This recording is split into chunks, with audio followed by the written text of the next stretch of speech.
aguardar só mais 2 minutinhos, enquanto o pessoal vai se organizando e vamos entrando aqui. Deixa eu organizar também, centralizar aqui.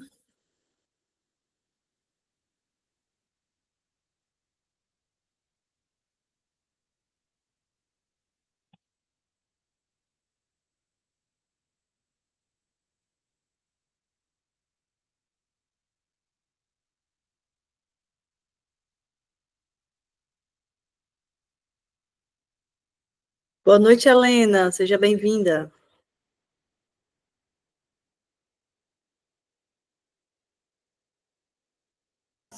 Boa noite. Bom, esse é mais um encontro do nosso grupo de estudos em psicanálise, um chá com Freud. Hoje nós iremos conversar, discutir um pouco, trazer aqui o que a gente entendeu sobre o livro A Interpretação dos Sonhos. Nós estamos conversando já na altura do capítulo 4,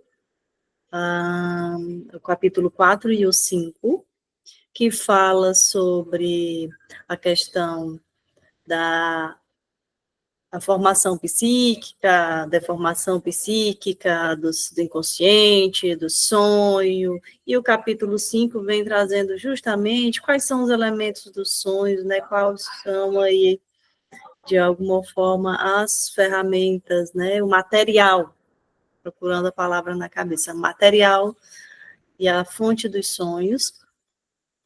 Eu confesso que esses últimos dias têm sido bastante corridas. Eu penei um pouquinho para conseguir estar por aqui hoje, mas é um prazer sempre estar com vocês. E aí o intuito do grupo é esse, que a gente mantenha esse contato e que a gente não deixe de estudar, né? Que a gente continue aí seguindo a nossa trajetória psicanalítica um pouco menos sozinho, né? Porque já que temos que continuar os nossos estudos teóricos, aqui é um espaço aberto para que a gente possa, de alguma forma, compartilhar aqui nossas experiências, colocar a nossa opinião, falar sobre, discutir, e aqui não tem hierarquia, no sentido de, eu estou certa, eu que vou trazer tudo, todas as informações, não existe isso, né? Ninguém é completo, e a gente entende muito bem isso na psicanálise, somos todos faltosos. E, nesse sentido, vocês fiquem à vontade para trazer as suas opiniões, para perguntar, para trazer apontamentos, aqui o espaço é livre para isso. Eu anoto, para mim faz mais sentido quando eu escrevo, eu noto, e eu trago em slides aqui, até para não ficar muito solto, mas vocês que já acompanham já sabem que é livre para a gente discutir, né?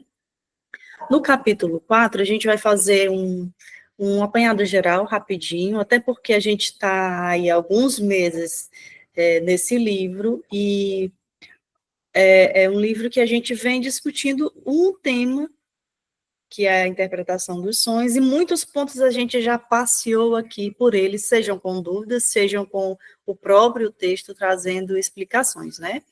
Então, o sonho como uma formação psíquica, que a princípio estava sendo analisado, o que o sonho representava, né? E o Freud vem trazendo nesse livro justamente diversos pontos, diversos teóricos para falar sobre. E o Freud vem dizer que o sonho não é algo solto, o sonho não é algo que não tenha sentido, não é algo divino, é uma formação psíquica, é uma forma da nossa psique aparecer, se mostrar, né? Ela é complexa, não é aleatória. Então, os sonhos não são coisas aleatórias, né? É uma formação bastante complexa, mas que tem uma forma simples de surgir, né? A gente adormece, e aí as nossas defesas, elas relaxam, e as formações inconscientes podem aparecer nos sonhos, que muitas vezes os sonhos parecem bem estranhos, hollywoodianos, engraçados, e às vezes nos deixam de queixo caído. né? Vocês estão conseguindo me ouvir bem? Fernanda, está tudo certo por aí? Está para me ouvir bem? Sim, dá para escutar, viu, Vera? Tá, obrigada pelo retorno. Então, assim, um exemplo, sonhar com uma festa pode ser representar um desejo reprimido de socialização ou reconhecimento, né? Dentre diversas outras coisas. Eita, enganchou. Pronto. Qual seria o papel do inconsciente, então, aqui na questão do sonho? Bem, basicamente, o inconsciente é a fonte dos desejos, né? É como fonte dos desejos, digamos assim. As nossas censuras baixam, a nossa consciência recebe ali essas deformações oníricas, né? O sonho, ele vem trazendo as questões psíquicas modificadas para que diversas vezes a gente consiga aceitar. Algumas vezes nem tão modificadas assim, e aí a gente chama de pesadelo, né? E outras vezes bastante modificadas, que não pesadelos, mas que a gente vai achar que é só um sonho bobo e banal. E nesse capítulo, eu ainda não tinha lido esse livro de Freud, e é até uma iniciativa para que esse grupo, né, e ter esse grupo, manter esse grupo ativo, é uma iniciativa para que eu não pare essas leituras, acho que é o primeiro livro freudiano, uma obra freudiana que a gente está lendo aqui, né? E assim, eu não havia lido ele, estou lendo no decorrer do tempo com vocês, né? E assim, é muito legal que cada capítulo a gente se pega, opa, eu acho que lá no encontro passado, agora respondeu mais uma coisinha que no encontro passado eu tinha uma dúvida, ou talvez eu falei alguma coisa assim. E nesse capítulo, principalmente no capítulo 5, ele vem enfatizar, ele vem fechar o que o Freud vem falar sobre o sonho ser algo que não é inofensivo, né? Então, assim, aquele sonho que parece bom, eu sonhei com uma coisinha que parece que foi só a lembrança do dia anterior, né? Mas os elementos, eles podem tomar um sentido, que é o que o Freud vai falar, e a gente vai ver um pouquinho mais para frente, que é a questão do deslocamento, né? Ele desloca ali os sentidos. Então, as nossas defesas, elas relaxam e a gente pode se deparar com os elementos inconscientes aqui, que vão nos assustar ou não, a gente vai chamar apenas de um sonho bobinho. Eu tinha um sonho tão legal e divertido, né? As censuras psíquicas, elas atuam para distorcer e esconder esses desejos que são inaceitáveis. Quando falamos de inconsciente, estamos falando do nosso capítulo censurado, da parte nossa que a gente não aceita e que precisa, de alguma forma, ser revista, precisa ser avaliada. Só um minutinho.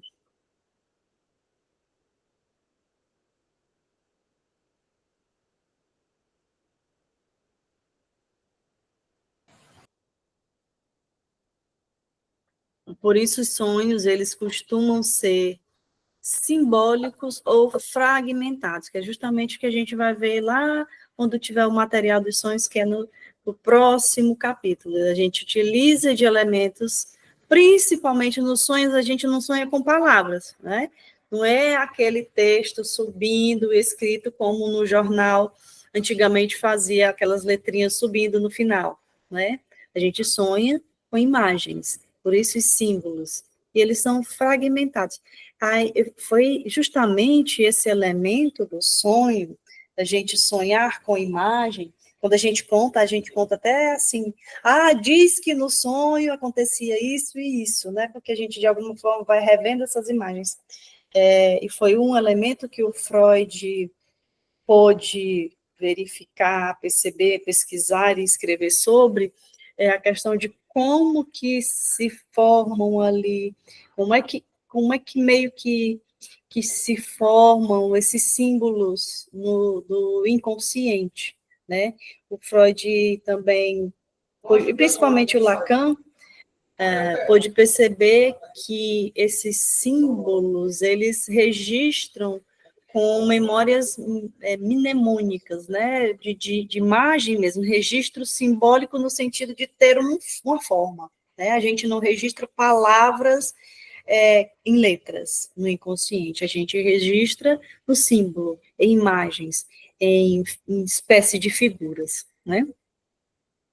Concordam? Vocês concordam, discordam?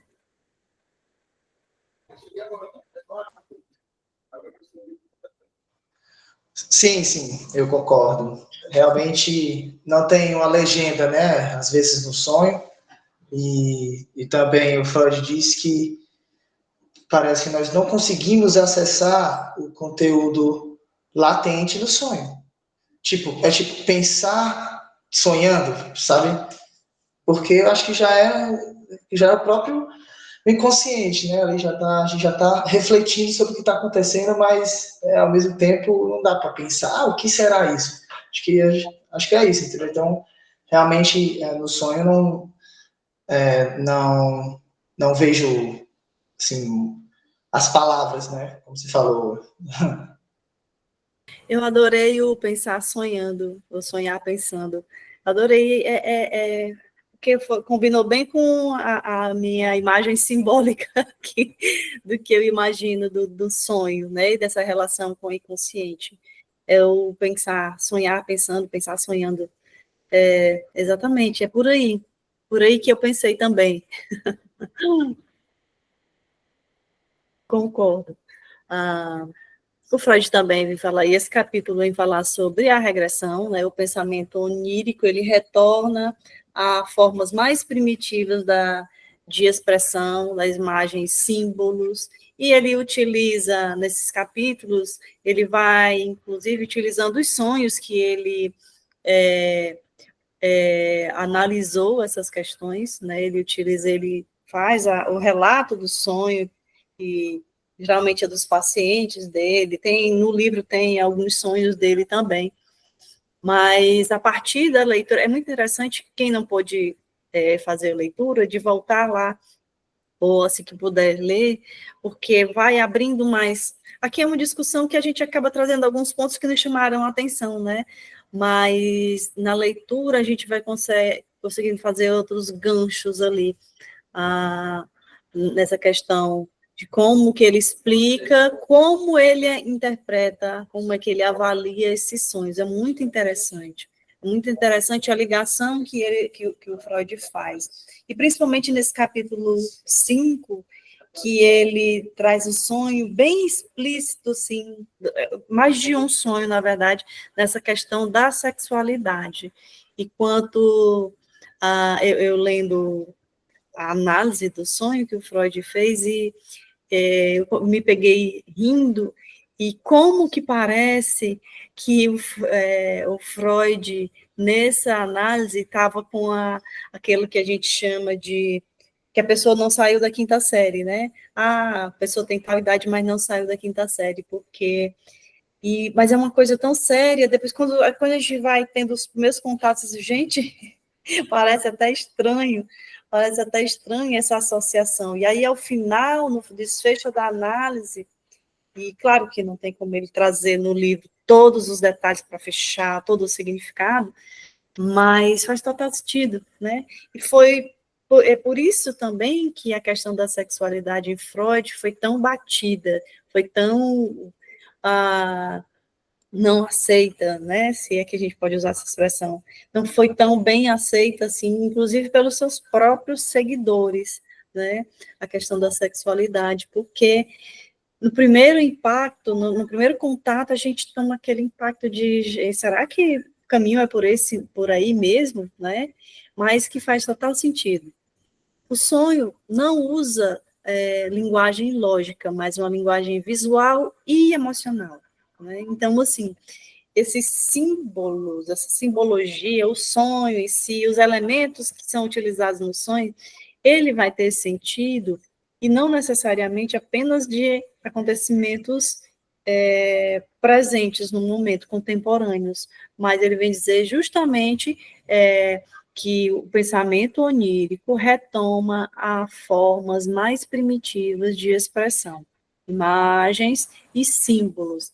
E quando falamos aqui nessa questão, dessa lógica da linguagem que é visual e emocional, nós falamos também naquelas, que eu sempre utilizo esse termo, naquelas correntinhas que o nosso inconsciente, que tem guardado, que tem registrado lá no nosso inconsciente, faz, essas correntinhas que ele faz de uma certa associação simbólica desses símbolos, dessas imagens, desses elementos.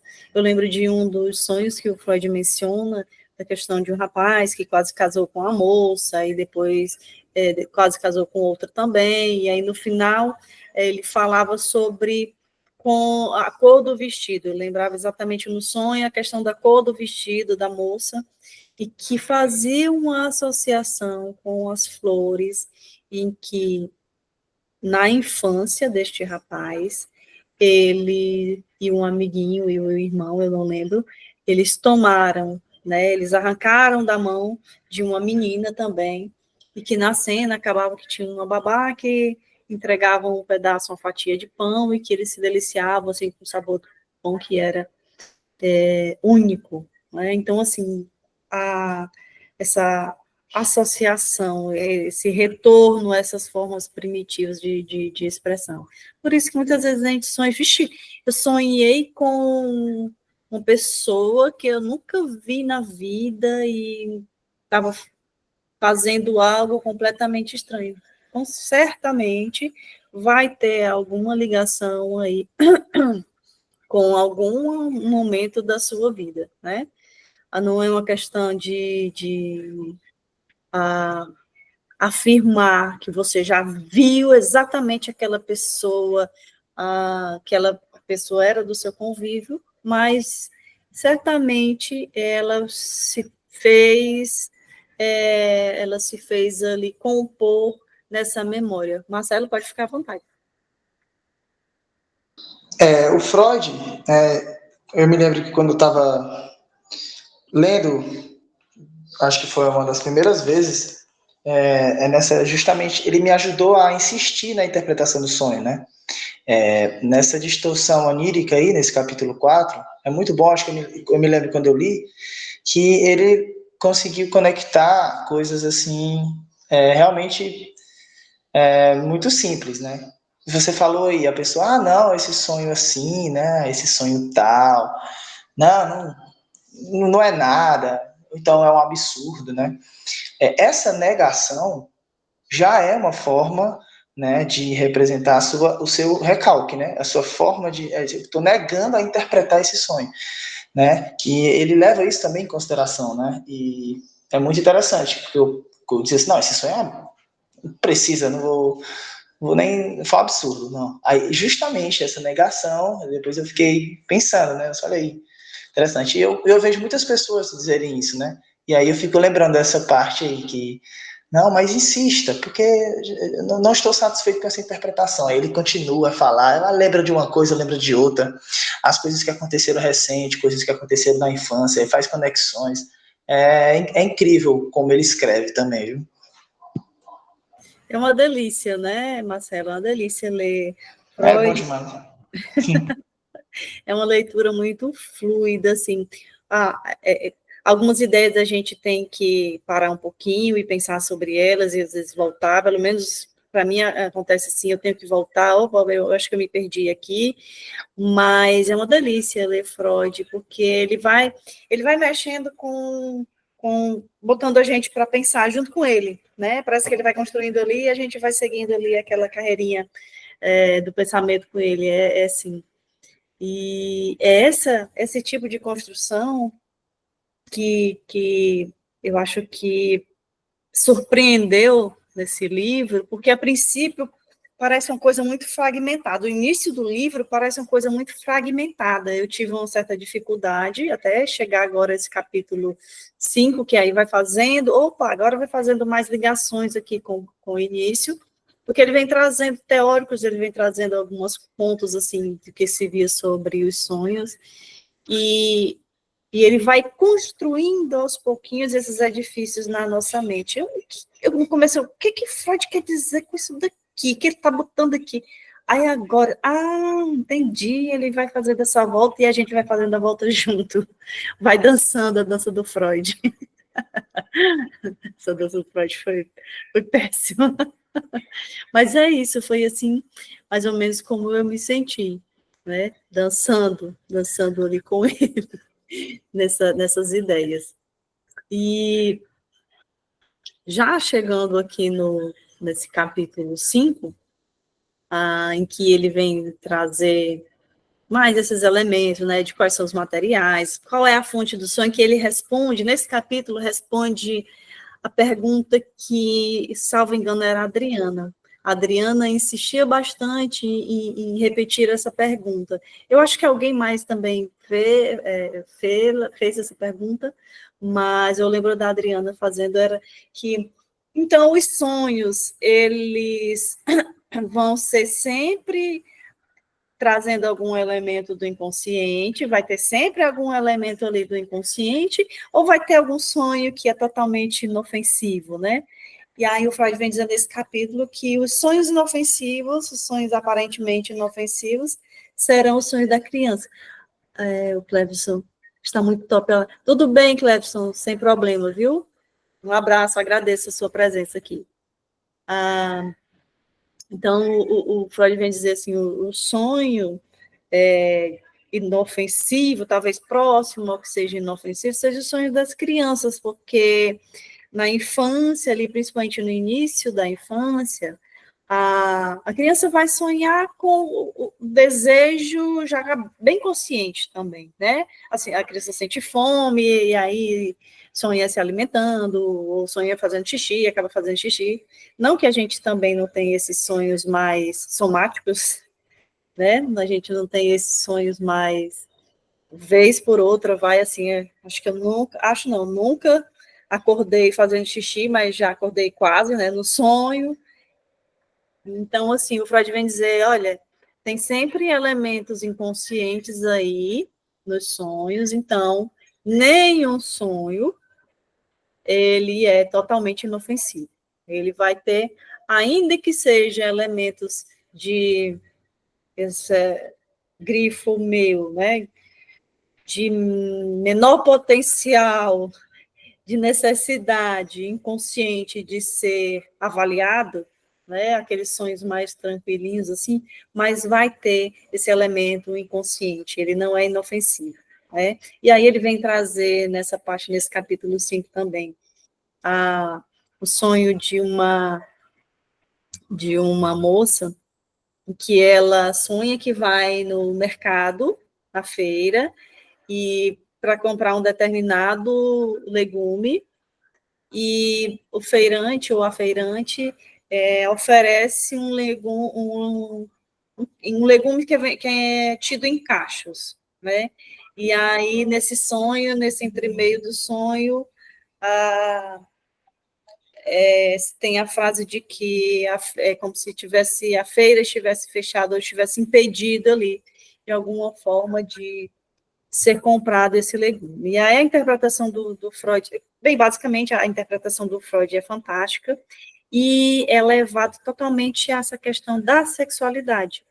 Quando ela fala sobre qual era esse legume específico, a cor, aí o Freud vem dizer, é bastante perceptível que a relação desse sonho é a relação na questão sexual. Essa moça está sonhando e ele usa o termo, o constrangimento em que um homem tem quando o seu zíper está aberto. Ele não usa essa frase zíper, mas é mais ou menos nesse sentido. A moça estava sonhando com visualizar, ou com comprar, ou com, né, essa questão da sexualidade do órgão masculino. E tem toda a construção no texto, né? Eu estou trazendo só os recortes aqui, para a gente entender, para a gente perceber, para a gente caminhar aqui em como que o Freud fazia essa associação.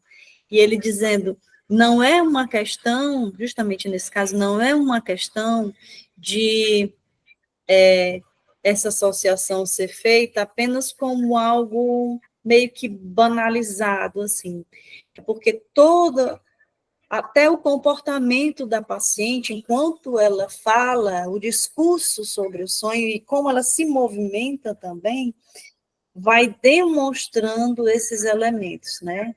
Esse processo de interpretação. E o Freud, as análises do Freud não eram como hoje, que a gente encontra o paciente uma vez por semana ou a cada 15 dias. Quando o Freud analisava o paciente, ele analisava todos os dias, havia análise todos os dias, né? Então, assim, era muito intenso, digamos, o processo era muito intenso, né? Não que agora não seja, não que seja mais frágil a análise, a psicanálise, mas o que eu quero dizer no sentido é que havia, já nesse princípio, apesar dos nossos métodos, a nossa forma ter se adequado à contemporaneidade também, né? Mas havia essa necessidade do Freud de buscar investigar mesmo, era uma investigação intensiva, né? Uma investigação intensiva. Então, conceito de elaboração onírica, a elaboração dos sonhos é um processo que transforma o conteúdo latente, que é o conteúdo inconsciente, em conteúdo manifesto, que é o sonho lembrado. Não tem como a gente ter acesso ao conteúdo latente, porque é o que está registrado lá, o que está gravado no inconsciente, e ele vem performado, ele vem elaborado, ele vem transformado, modificado, né, para que naquele ponto seja mexido, houve essa liberação da energia do inconsciente, mas que a gente não dedicara, assim, de forma nua e crua com esse elemento, né? É uma forma de satisfazer ambos, né? Satisfaz de alguma forma o inconsciente, porque esse elemento ele é colocado aqui na consciência, apesar de não ser recebido como deveria, porque a gente não vai dar o sentido, muitas vezes, que ele venha a ter, a não ser que esteja na análise, que seja um bom analista, e ainda dá lugar também a essa questão consciente de, tive um sonho, era só uma coisa bobinha, então, né, foi só engraçado, ou foi só esquisito, um sonho hollywoodiano, e ok, tudo bem, né? Por isso que a análise não é mamãozinho com açúcar, porque vai justamente mostrar esse ponto. Olha, mas olha de novo para esse elemento aqui, mas me fala mais o que você acha sobre isso, e falar sobre, pensar sobre, ouvir sobre, e ter que repetir de uma forma diferente, né? Quando a gente não repete as ações, a gente a repete na palavra para ouvir, mexe com as questões, e aí, às vezes, as nossas defesas se assanham mais, né? Então, ocorre por meio de mecanismos psíquicos que disfarçam os desejos, né? Sonhar que está perdido na cidade pode representar um desejo reprimido de escapar das responsabilidades. Pode ser, é um dos das possibilidades, né? Como mecanismos da elaboração, nós temos alguns, eu trouxe alguns apenas como base de referência aqui, a condensação. Eu, salvo engano, a gente tinha tocado um pouquinho lá no encontro passado, né? São vários pensamentos ou desejos que se fundem em uma única imagem ou situação. Então, no sonho, tem vários elementos ali que estão junto e misturados, né? Eles se fundem para transformar, para se unir, eles se unem ali para se transformar em uma única situação, né? Uma imagem ou situação. Então, como é que vocês poderiam pensar, né? Ou se vocês já tiveram um sonho que vocês observaram essa condensação? que os pensamentos, desejos ou elementos se fundiram ali em um só.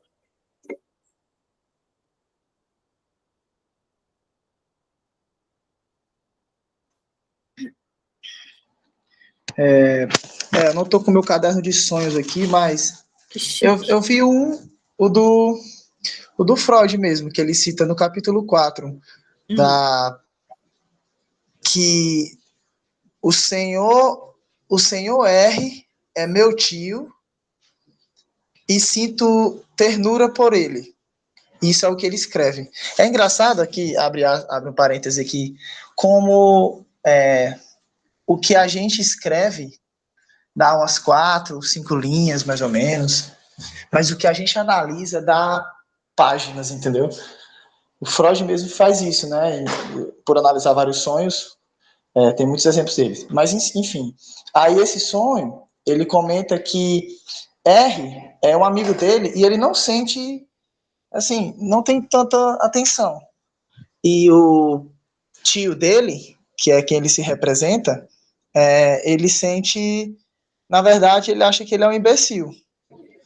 Aí ele uniu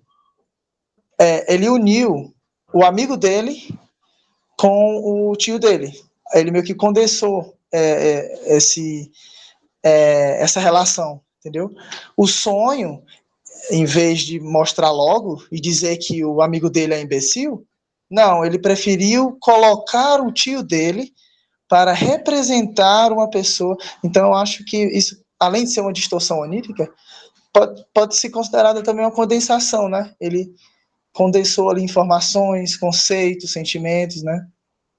Exatamente, o pensamento, né? Eu acho aquela pessoa imbecil, mas eu não consigo dizer isso, pensar isso, então eu vou, Isso. né? Exatamente, Marcelo, exatamente, perfeito. É compactado, né? Ele compacta as coisas ali, até para, de alguma forma, ser menos doloroso, né? O sonho é mais compacto que o conteúdo latente. Sim, exatamente o que o Marcelo falou aqui. A gente anota o sonho, Marcelo é chique, tem um caderno de sonhos, eu acho incrível. Anota o sonho, dá algumas linhas. E aí, quando vai fazer a interpretação, a análise dos sonhos, páginas e páginas inteiras. Muito legal.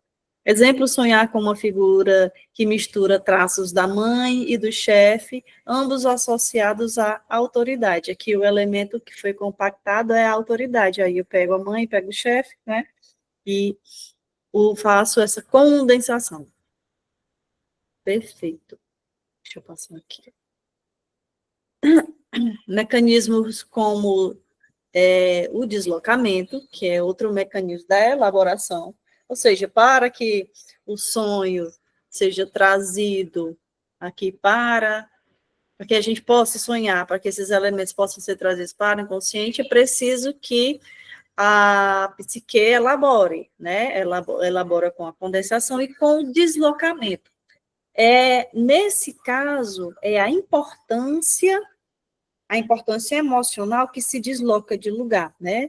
A importância emocional de um elemento é transferida para outro menos significativo. Então, como é que vocês entendem isso? A importância emocional de um elemento era transferida. Eu compreendo assim. Tem uma questão aqui com. Vou usar a mãe. Tem uma questão aqui com a minha mãe, os sentimentos agressivos que posso sentir por ela, um exemplo hipotético, mas aí, como eu não aceito isso, esses sentimentos, essas emoções, elas são transferidas, vou usar aqui para um vestido vermelho sangue que ela tinha. Então, foi transferido ali. Talvez esses sentimentos agressivos que eu tinha por ela, de realmente machucá-la, de fazer sangue nela, e eu transferi para o sonho, sonhando com ela ou com alguém que faça referência a ela, com esse vestido vermelho sangue. Não necessariamente o vestido era vermelho de sangue, mas no sonho se transformou em vermelho de sangue. Deu para entender a construção que eu tentei fazer? Né?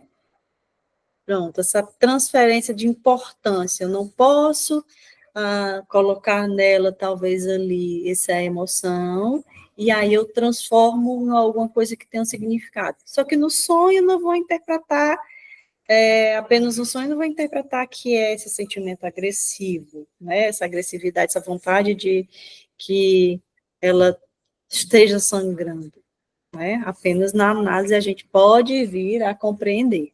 Serve para disfarçar o verdadeiro desejo.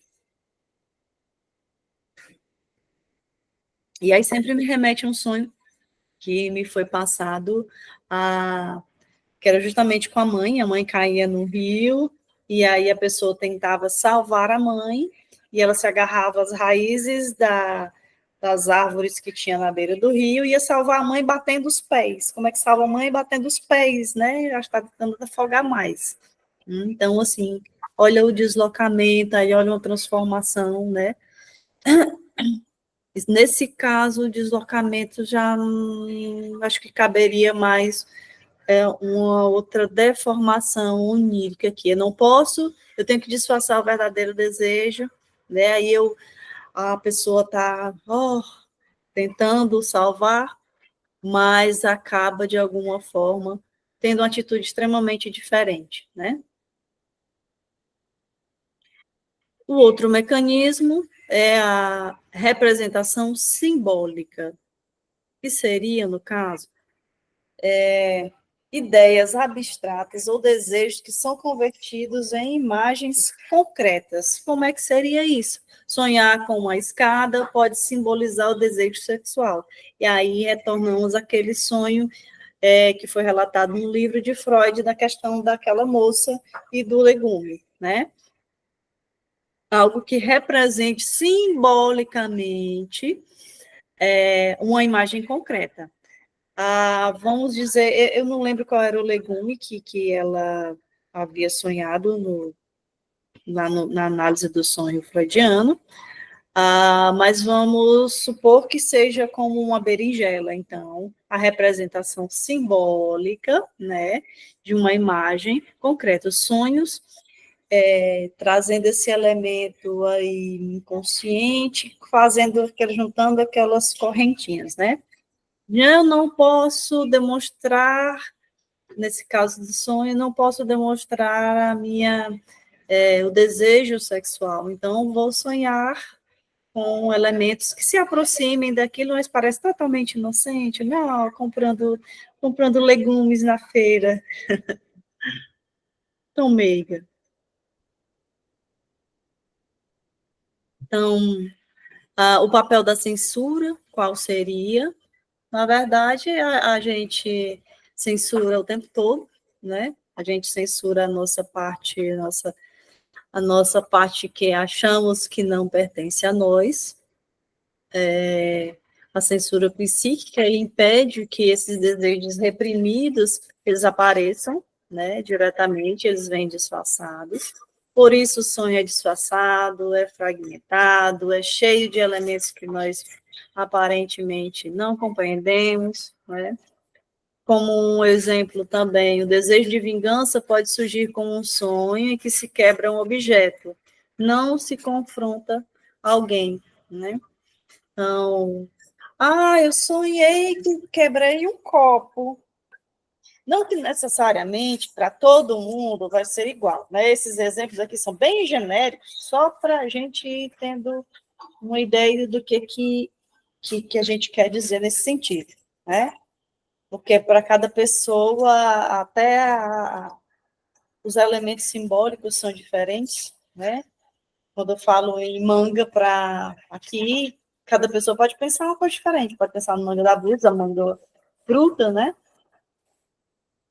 E se a depender de onde fica a sílaba tônica, falar em mangá já é uma outra coisa. Mangá que pode ser aquele quadrinho, aqueles desenhos lá orientais, ou o termo bem nordestino, né? Não, tá mangando de mim, que é rir, né? Fazer galhofa, ou seja.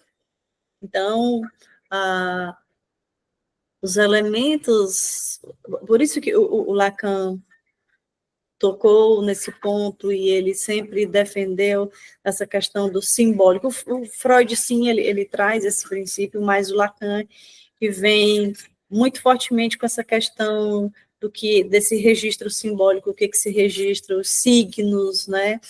Dessa linguagem que é inconsciente, que é totalmente de imagens, de criar símbolo, porque o símbolo tem um significado específico. É como a língua alemã, né? A língua alemã, ela tem palavras com significados tão específicos que a tradução para outras línguas se torna difícil. Um exemplo é aquela palavra que que tem até um texto que é uma das conferências do Freud, que é Weltanschauung, né? Ela tem um significado muito específico para a língua alemã. E a tradução para a gente, para o português, a tradução também para outras línguas, ela perde um pouco esse sentido. A gente chega mais, talvez assim, algo próximo, né? Weltanschauung, que fala desse lugar de uma cosmovisão, uma visão de mundo, uma forma de enxergar o mundo. É um texto bem interessante.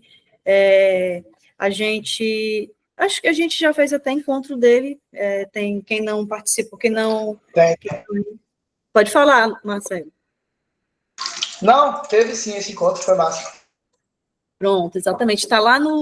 Então tá lá no YouTube. Quem quiser voltar lá e rever ou assistir. Esses encontros todos ficam gravados, eu deixo lá. Então, assim, é justamente esse elemento de ter esse significado muito específico para cada pessoa. Por isso que na clínica, por isso que quando a gente está atendendo os nossos pacientes, o Lacan vem dizer assim, não compreenda tão rapidamente, porque o que faz sentido, o que tem um sentido para a gente, pode ter um sentido totalmente diferente para aquela pessoa. A pessoa diz assim, não, eu tenho uma vida muito corrida mesmo, mas assim, é de boa, tá tranquilo. E como assim é de boa? O que é de boa? O que significa de boa? O que significa para você estar tranquilo, né? Porque para mim tem um significado, mas eu não sei qual é o significado de estar tranquilo para o outro. Para mim, estar tranquilo é estar distante ali de qualquer coisa que me traga algum aborrecimento. Para o outro, como já aconteceu, estar tranquilo era estar na sua vida corrida, estar na correria, sem que elementos de fora venham, de certa forma, bagunçar ali a estrutura que ele tinha organizado. A vida não está tranquila, porque está na correria, está super na correria, está assim, um caos de correria, muito cansativo, mas está dentro da estrutura que ele gostaria. É a mesma coisa? Não é, é parecido, né? Então, assim, a gente precisa insistir na clínica, a gente precisa insistir com os pacientes a entender esses significados, né? Porque às vezes parecem umas caixinhas surpresas, eles trazem, assim, alguns termos que são muito interessantes, que quando a gente escuta, opa, alguma coisa aqui está gritando com um elemento simbólico que eu preciso escutar de uma forma diferente, preciso escutar melhor. Né? O papel das impressões do dia, né? As experiências recentes servem como gatilhos para os sonhos, aí aqui a gente retorna novamente a questão da pergunta da Adriana, que não está aqui hoje, mas que ela sempre insistia, então, se eu tiver um sonho que assim, não seja lá aquelas coisas assim, que tenha muitos elementos que eu preciso avaliar, quer dizer que foi só um gatilho das coisas que eu fiz no dia a dia, né?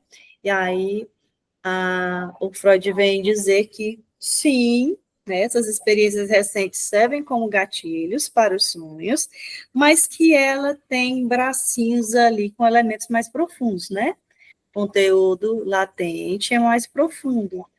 voltando novamente àquela metáfora que eu sempre faço, que os nossos elementos inconscientes formam correntinhas, né?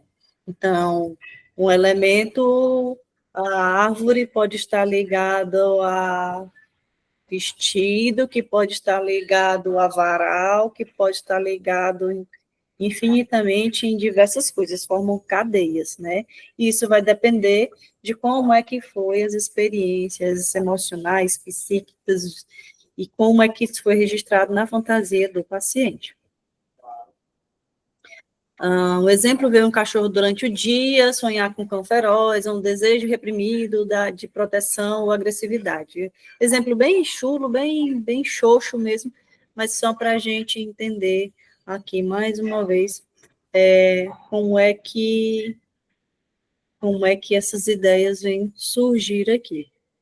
E como último slide, nosso tempo também já está correndo aqui, seria a conclusão: os sonhos são expressões disfarçadas de desejos inconscientes, e não é novidade que a gente escuta que o Freud vem dizer, os sonhos são um caminho, são um caminho para as questões inconscientes, para os desejos inconscientes, né? É a realização de um desejo. A elaboração onírica usa mecanismos como condensação, deslocamento, simbolismo. Interpretar sonhos é desvendar o conteúdo latente por trás do manifesto. É fácil na clínica a gente interpretar sonhos? Eu não acho fácil, não. A verdade é bem, porque, na verdade, para que a gente possa fazer um bom trabalho com a questão dos sonhos do paciente, é preciso, de alguma forma, ter essa malemolência, vou usar esse termo, para entender que é o paciente que vai dar a interpretação. Porque, como já até falei, a gente entende um elemento como um sentido, mas para o paciente é um outro sentido.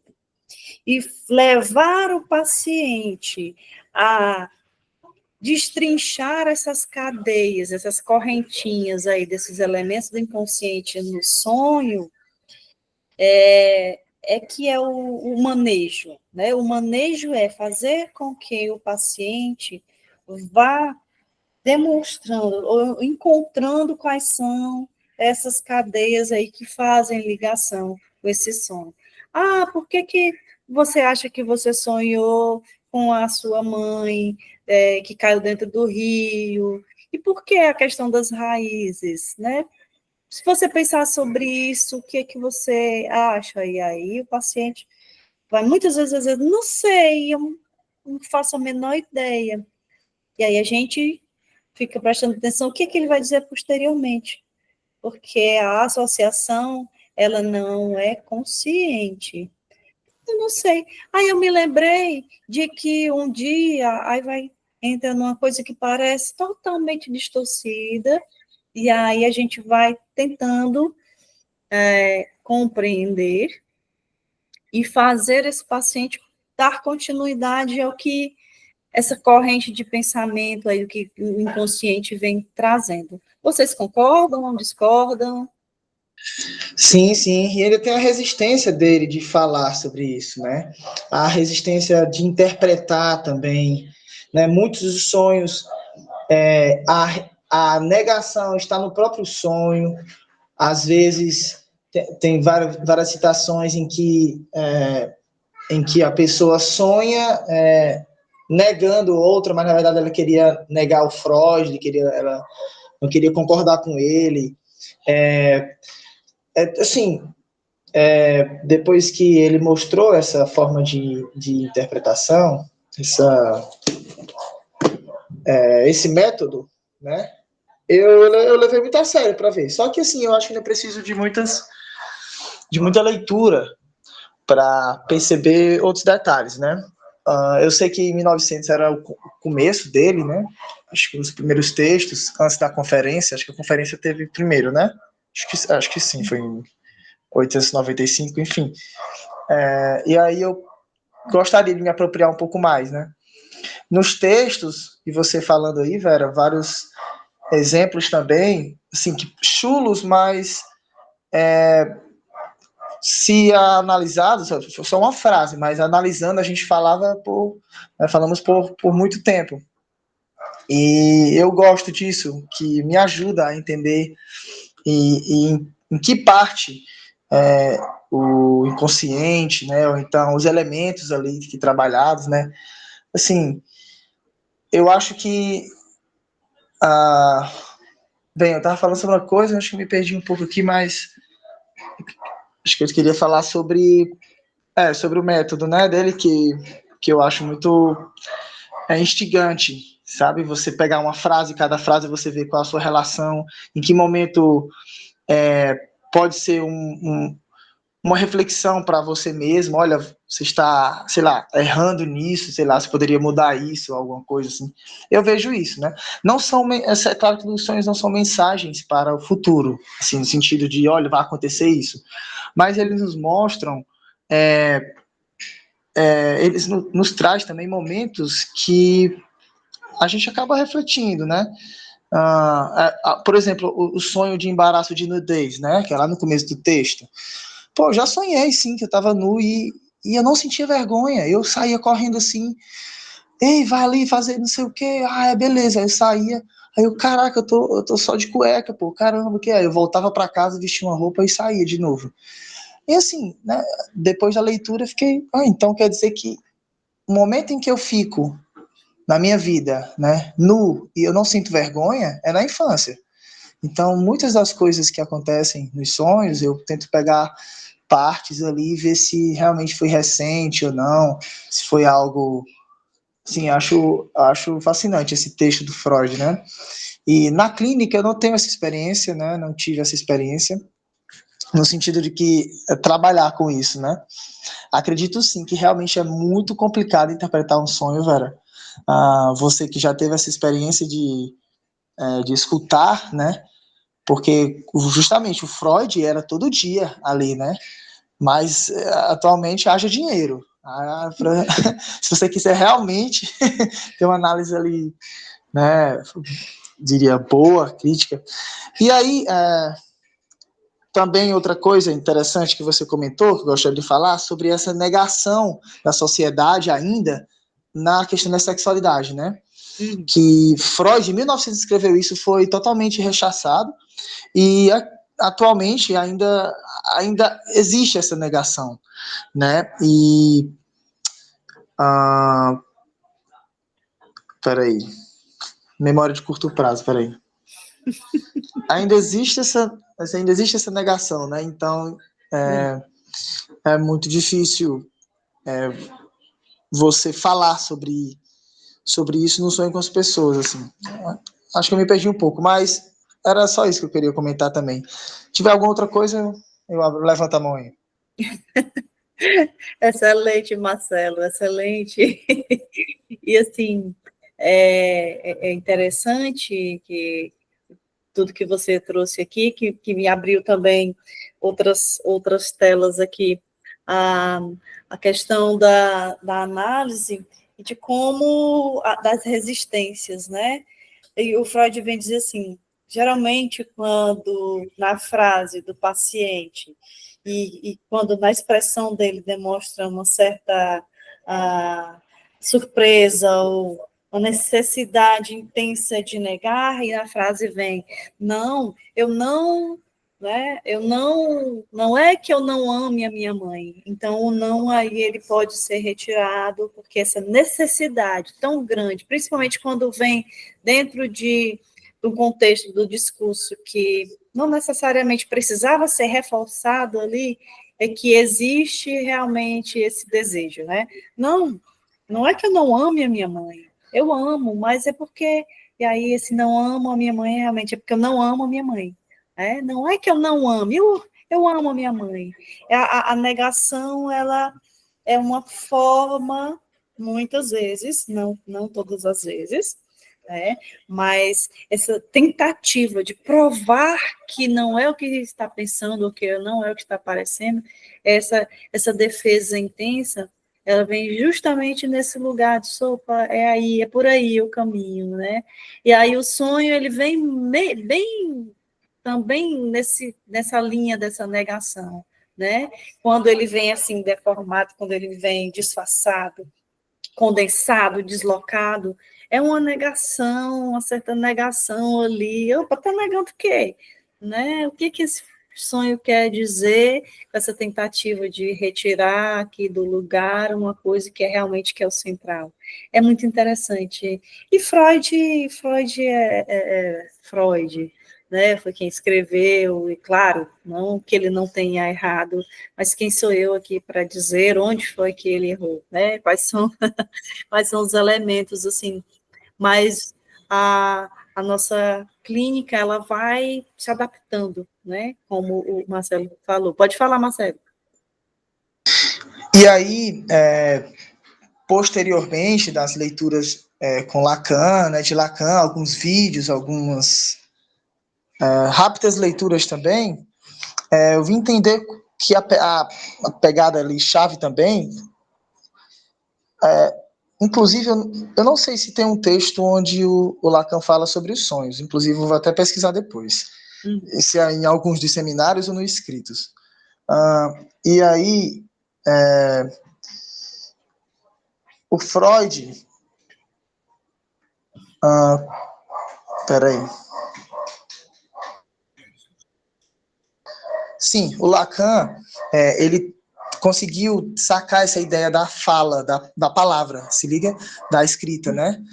Que levar em conta, né, também a própria forma. Eu achei interessante, que eu acho que Lacan percebeu nas cartas, né, que ele escrevia, que aquele borrão que ele faz, né, ali aquela escrita assim, eu achei incrível essa virada de chave aí do Lacan, de perceber o inconsciente como uma linguagem, justamente através dos sonhos, né? Porque tem sonhos que você chega e fala uma coisa, né? Você chega e fala, mas às vezes não é levado em consideração, né? Às vezes acho absurdo, mas aí vem essa questão da interpretação.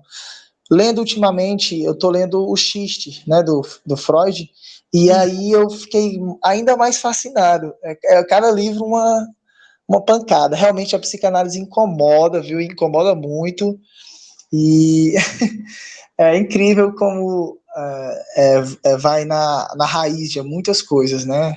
A piada, as brincadeiras, a forma que a gente fala, se pronuncia também, tem muita relação com o nosso inconsciente, né? E com os nossos sonhos também, os sonhos, como a gente se expressa. Eu não sei, eu não li a segunda parte da interpretação dos sonhos, se ele vai falar sobre a linguagem, né? Lembrei de outro detalhe. Quando você fala, Vera, em símbolos, conheço um amigo meu que ele tem uma aproximação pela psicologia analítica do Jung, e ele fala sobre os símbolos e tal, como representações, como gerais ali, como inconsciente coletivo ali de toda. E aí você falou sobre os símbolos também, eu fiquei um pouco preocupado em saber como seria essa distinção dos símbolos para Freud e os símbolos para o Jung, sabe? Eu não tenho muita profundidade no Jung, né? Até porque o pouco que eu vi não foi muito a minha praia. O Jung, ele vai um pouco, ele abre muito para questões religiosas e entra nessa questão meio que espiritualista também. Então, assim, para mim, né? Para mim não faz muito sentido. Para mim misturou as coisas e, enfim. Mas quem gosta, assim, fica, né, à vontade. Então, eu não saberia exatamente dizer qual seria o significado do símbolo para o eu esqueci até o nome, olha aí Jung, para o Jung, né? Eu sei que para Para o Freud é no sentido próximo ali do que o Lacan veio trazer. O símbolo é aquele elemento que tem uma representação específica, né? Quando a gente faz a nossa marca, o registro, então tem um sentido para a gente, tem muito nosso embutido ali. Então, para o Freud, o símbolo seria algo assim, de que a gente troca ou a gente encontra nesse elemento algo que é nosso e a gente, de certa forma, faz essa referência. Um exemplo prático, deixa eu ver aqui, uma pessoa que gosta de margaridas, sei lá, uma pessoa que gosta muito de margaridas, por que gosta da imagem margarida? O que significa margarida para ela? O que é que tem da história nela ali, naquela margarida? Eu entendo o símbolo em Freud nesse sentido.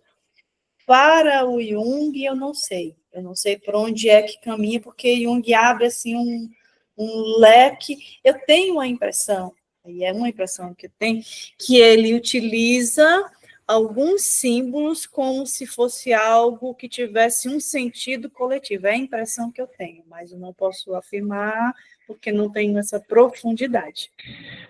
Pela rápida leitura também, ele comenta nessa ideia de que tipo assim, é originário, tipo, é humano, é quase como se fosse um dom, é como se fosse uma raiz antiga que todos nós possuímos, uma linhagem antiga que todos nós possuímos, entendeu? Que aí cada os símbolos em cada cultura, os símbolos nas cidades, nos países, nas produções científicas, na arte principalmente, né? Que ele é ligado a mais ou menos isso aí. Eu ganhei um livro, né, aí rapidamente, assim, mas é uma pessoa falando sobre ele. E também li um pouco sobre os tipos psicológicos, da teoria da personalidade dele. Mas, assim, foi coisa rápida. Mas, como você disse, realmente, muito essa ideia da religiosidade, da ideia da espiritualidade, principalmente, né? Essa ideia de símbolo como uma maneira mais generalizada, assim. Sim, sim. Inclusive, quem tenta se aprofundar aí na psicanálise e não quer abrir mão, digamos assim, dessa parte mais espiritualista, ele procura mais a psicologia analítica, né, do Jung, para tentar meio que manter essa conexão. Né? Eu prefiro ficar mais, para mim, né, faz mais sentido outros teóricos. E respeito, e deve ser interessantíssimo.